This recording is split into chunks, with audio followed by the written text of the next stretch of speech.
at a combined speed of nearly 200 kilometers per hour. Passengers are rocked by one collision after another as 70 freight cars pile into the wreckage. Like an incoming wave, grain cars, long pipes 3 foot in diameter, 30 feet in length, you name it. And these were flying through the air like toys. Thrown from the tracks by the force of the collision, one freight car flies through the air, smashing to a stop on the Via train. The whole world seemed to explode. It was like a mini atom bomb. It was a big mushroom of black smoke.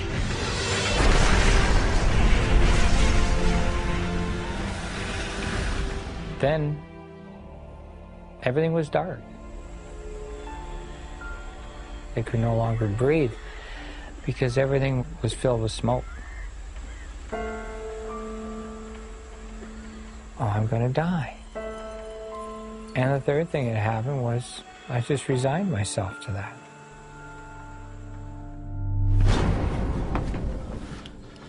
I've been working about 37 years, and on the railroad, and I never seen anything so bad.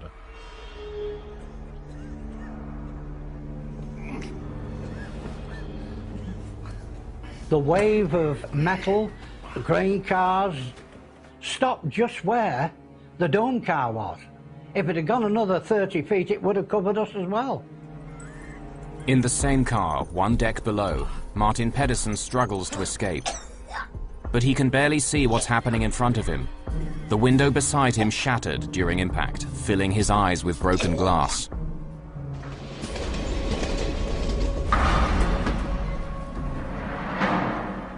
Almost 2 kilometers behind the engine, the caboose of train 413 finally lurches to a stop. Conductor Wayne Smith sees a ball of fire glowing in the distance, but he has no idea how bad the situation is.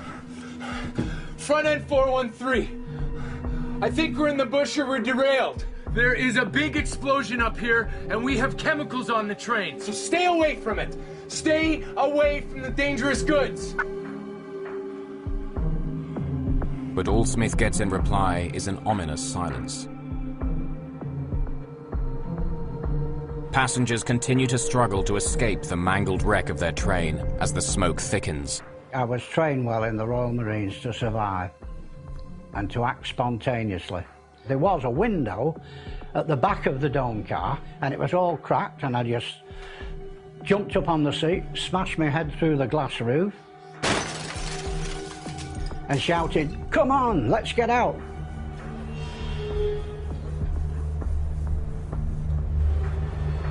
Cuttle and others jump from the car. And I looked back, and all of a sudden it ignited. Woof!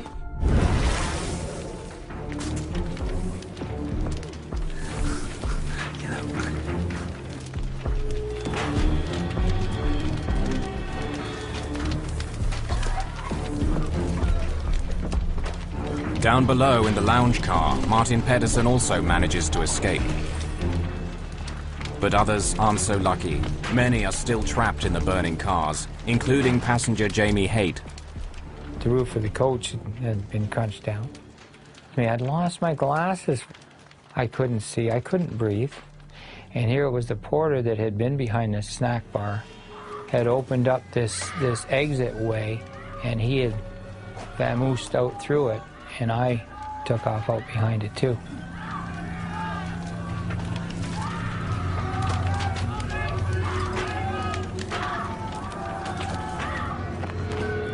Snap out of it. He was in shock. Hey, snap out of it. Hey, buddy, pull it together here. You know, there's people in here, and we got to do something about it, but... Half blind without his glasses, Haight goes back inside, trying to help others out of the wreck. 413 here, dispatcher. Back in the caboose, Smith is talking to the freight train's dispatcher, some 285 kilometers away in Edmonton. Smoke and everything in the air. We're gonna get a doctor out here. And some ambulance. Herb Timpey, the assistant conductor on the passenger train, can hear the conversation on his radio and breaks in. Passenger coaches all over the ditch. And get an ambulance. And there's a whole bunch of cars on fire. You get that, dispatcher?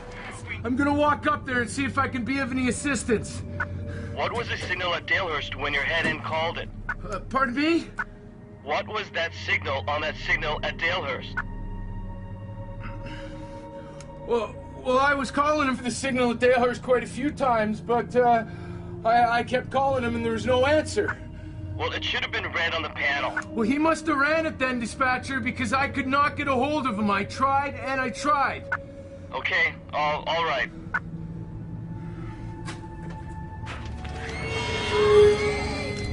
Back at the head of the passenger train, Jamie Haight tries to save who he can. Are you okay? I'm gonna help you. Haight can hear the screams of men and women trapped in the flames.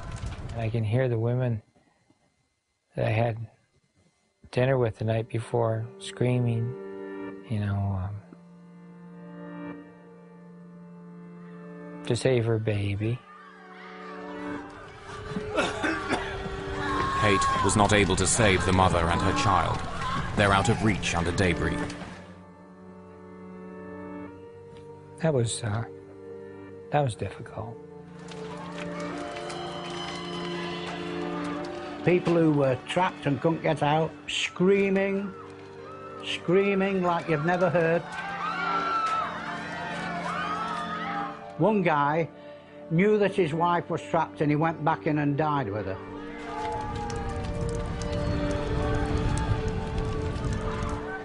Another woman in the carriage under where we were had most of her leg cut off.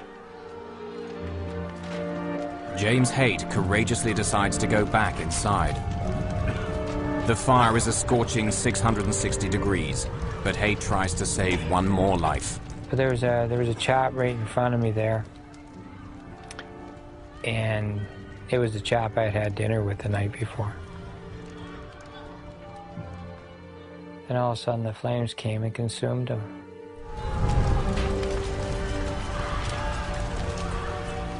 He just sat up and rubbed his head, and because there's nothing more we could do for him. And anybody in front of me in that coach was dead. For whatever the reasons, it wasn't my time to go then, for whatever the reasons. Wayne Smith is devastated. He can't reach his two friends at the front of the freight train, and he can't understand what happened to cause such an enormous disaster.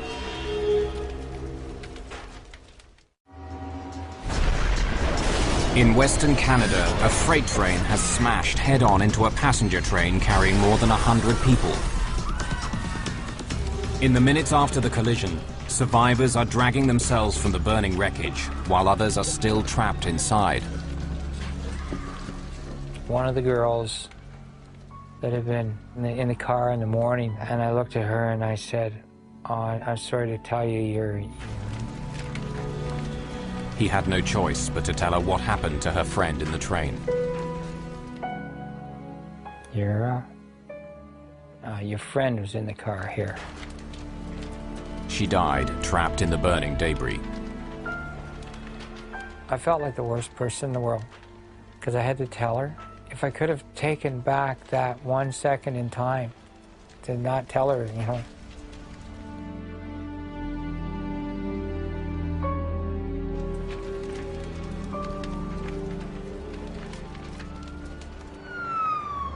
Royal Canadian Mounted Police Constable Mark Linnell is one of the first to arrive on the scene. I was told there was a train derailment, not a train crash. I mean, there's a double whammy. The RCMP officer came. He could hardly speak. His mouth dropped open and he said, "I can't believe what I'm witnessing." It's a horrifying scene. Pictures taken shortly after the crash show utter devastation. I mean, I was just flabbergasted. I just couldn't believe it.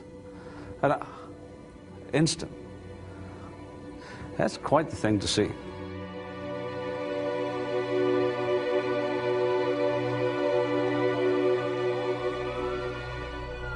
The collision is 18 kilometers from the town of Hinton. It takes emergency crews some 45 minutes to get there. I was in the Marines in England for 14 years, and I'd seen a lot of disasters, man-made disasters, terrorist bombs. And I thought I'd seen it all. There was a lot of blunt force trauma, of course, flying glass, burns.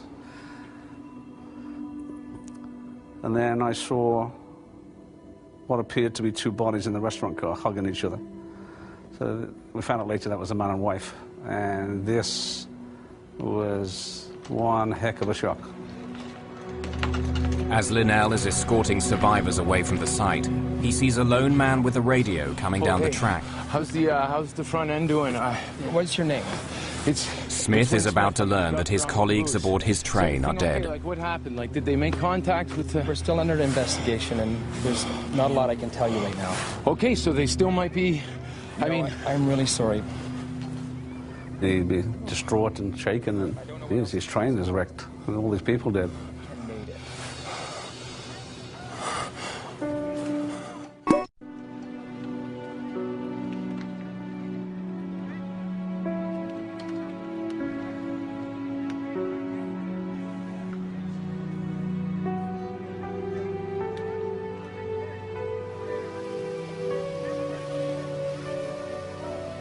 The Hinton train disaster is the worst railway accident to strike Canada in 35 years. More than $30 million in property are destroyed. 23 people are dead, and 71 others are severely injured.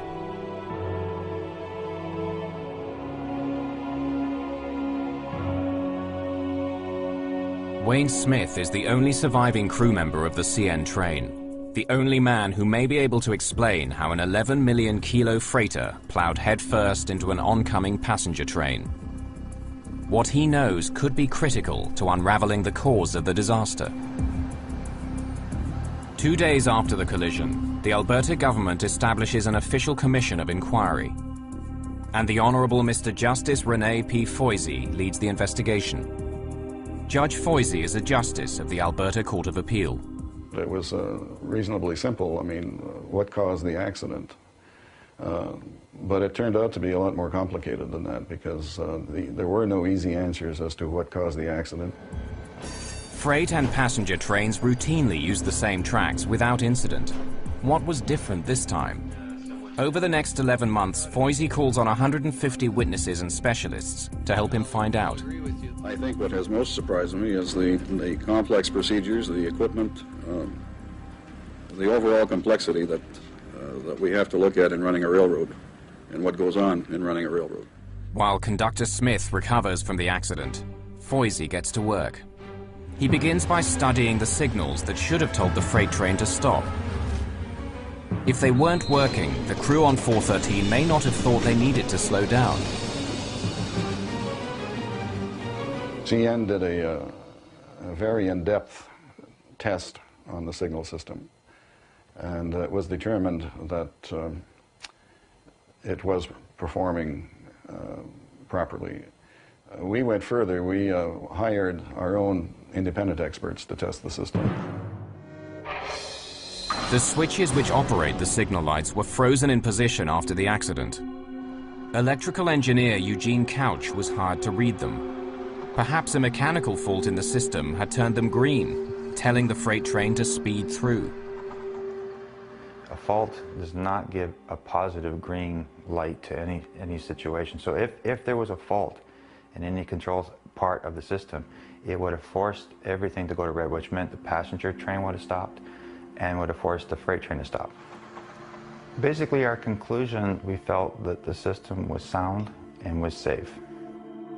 Foisy believes the lights were red, but the freight train ignored them. Perhaps another mechanical fault was behind the crash. Well, I was calling him for the signal at Dalehurst Court. In his statement after the crash, conductor Wayne Smith told Royal Canadian Mounted Police officers that something was wrong with his radio that morning. Because I could not get a hold of him. I tried and I tried. Maybe the front of the train was having mechanical problems, but they weren't able to get in contact with Smith. Joseph Hebert examines the portable radios the crew used. The first test was with the radio that was on the train that was in the accident at Hinton. The radio performed to specification. But even if the radios themselves were working, there could be another problem. Many see anything so bad.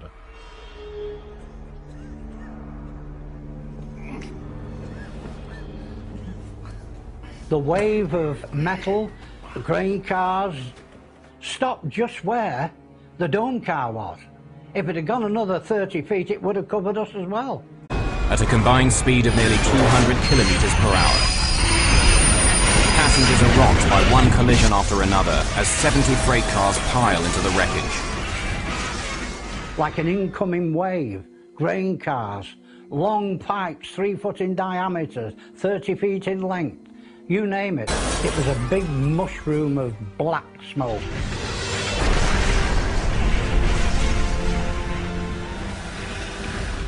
Then everything was dark.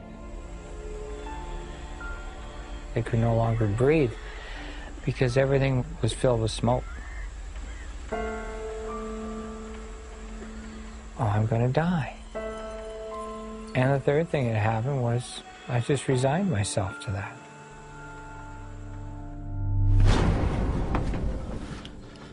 I've been working about 37 years and on the railroad, and I never And these were flying through the air like toys. Thrown from the tracks by the force of the collision, one freight car flies through the air, smashing to a stop on the Via train. And the whole world seemed to explode. It was like a mini atom bomb.